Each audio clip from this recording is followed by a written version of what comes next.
The strategist. Miss Charlotte's young people's parties were exclusive. It came cheaper that way because you could ask a few to come. There'll be about 10 girls, speculated Rollo as he drove to the function. And I suppose 4 fellows unless the Rotsley bring their cousins, which heaven forbid. That would mean me and Jack against 3 of them. Rollo and the Rotsley brothers had maintained an undying feud almost from nursery days. They only met now and then in the holidays, and meeting was usually tragic for whoever happened to have the fewest backers at hand. Rollo, counting on the presence of the devoted and muscular supporter to be a strong team, as he arrived, he heard his prospective supporter's sister apologizing to the hostess for the unavoidable absence of her brother. A moment later, he noted that the Rotsley had brought their cousins. 2 against 3 would have been exciting and possibly unpleasant. 1 against 3 would be amusing as a visit to the dentist. Rollo ordered his carriage for as early as was decently possible and faced the company with a smile. Now you children would like to play a game, I suppose, said Miss Charlotte. The young guests were too well-mannered to contradict her, but what were they to play? I know a good game, said the elder Rotsley. The boys leave the room and think of a word. Then they come back again and the girls will have to find out what the word is. Rollo knew the game. He would have suggested it himself if his faction had been in the majority. It doesn't promise to be very exciting,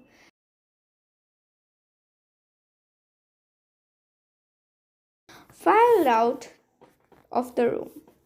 The word chooser locked themselves in the library to ensure that their discussion were not interrupted or overheard. Then they went back to the waiting girls. The word is camel, announced the Rotsley cousin. You stupid, screamed the girls. We've got to guess the word. Now you'll have to go back and think of another. Not for fooled, the word isn't really camel. If we were bluffing, said Rollo. Pretend it's dromedary, he whispered to the boys.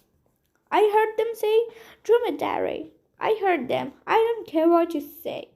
I heard them, squealed the irritating Doris. With the ears as long as hers, one would hear anything, thought Rollo. We'll have to go back, I suppose, said the elder Rotsley. The boys locked themselves once more in the library and debated the choices of the necessary word. Mustang was no good, as half of the girls wouldn't know what it meant. Finally, Quagga was chosen. You must come and sit down over here, chorused the girls on their return. But Rollo was adamant that the cautioned person always stand up. On the whole, it was a relief when the game ended and supper was announced. Miss Charlotte did not stint her young guests, but she never put extra goodies on her supper table. It was usually good policy to take what you want while it was still there. On this occasion, she had provided 16 peaches to go round for the children. It was really not her fault that 2 Rotsley and their cousins had each quietly pocketed an extra peach. But it was annoying for Doris and the fat, good-natured Agnes Blake to be left with 1 peach between them. I suppose we had better have it, said Doris sorely. But Agnes was fat first and good-natured afterwards. Those were her guiding principles in life. She was very sympathetic towards Doris, but she hesitantly devoured the peach, explaining that the juice would go waste if it was cut. After refreshments, Miss Charlotte said, "Now what shall we do?" The professional conjurer whom I had engaged had failed me at the last moment. "Can any of you recite?" Everyone panicked. Dolores was known to recite Locksley Hall unlaced encouragement. There had been occasions when her opening line, "Comrades, leave me here a little," had been taken literally by a large section of her hearers. There was a murmur of relief when Rollo declared that he could do a few conjuring tricks.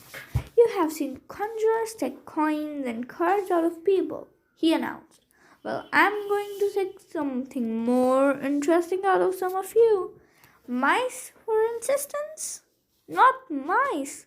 The loudest protest rose, as he had foreseen for the majority of his audience. "Well, fruit then."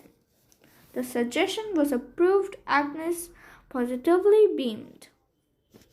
Without more ado, Rollo made straight of his trio and of enemies. He plunged his hands into the jacket pockets and then produced 3 peaches. There was no applause, but no amount of hand clapping would have been given to the performers as much pleasure as the silence which greeted his trick. "Of course, we were the known," said the Rotsley cousin feebly. "That's done it," chuckled Rollo to himself. "If they had been Confederates, they would have been sworn they knew nothing about it," said Dolores. "Do you know any more tricks?" asked Miss Charlotte hurriedly. Rollo didn't. He hinted that he might have changed 3 peaches into something else, but Agnes had already converted them into gold food, so nothing more could be done with them. "I know a game," said the younger Rotsley proudly, "where the fellow go out of the room and think of some character in the history, that they come back and act him, and the girls have to guess who it meant for." "I'm afraid I'll have to leave now," said Rollo to the hostess. "Your carriage won't be here for another 20 minutes, said Miss Charlotte. "It's such a fine evening. I think I'll walk and meet it," said Rollo. "It's raining rather steadily just now. You have time to play the historical game." "We haven't heard Dolores recite," said Rollo desperately. As soon as he had said it, he realized his mistake. Locksley Hall. It would not be, they declared anonymously, for the history game. Rollo played his last card, in a whisper meant for the Rotsley boy, but carefully pitched to reach Agnes. He said, "All right, old man, we'll go and finish those chocolates we left in the library." "I think it's only fair that the girls should take their turn in going out," exclaimed Agnes. "Nonsense," said the others. "There are too many of us." "Well, 4 of us can go, and I'll be one of them."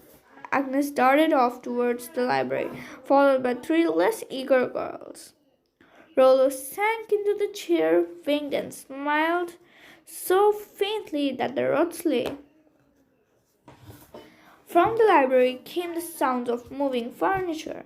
Agnes was leaving nothing unturned in her search for the mythical chocolate, and then came a more blessed sound, wheels crumbling with gravel.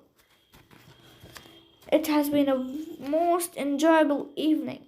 Thank you, Miss Charlotte," said Rollo to the hostess as he walked towards his carriage, waiting. Adapted from The Strategist by Saki, whose real name is Hector Hu Mundo. Thank you.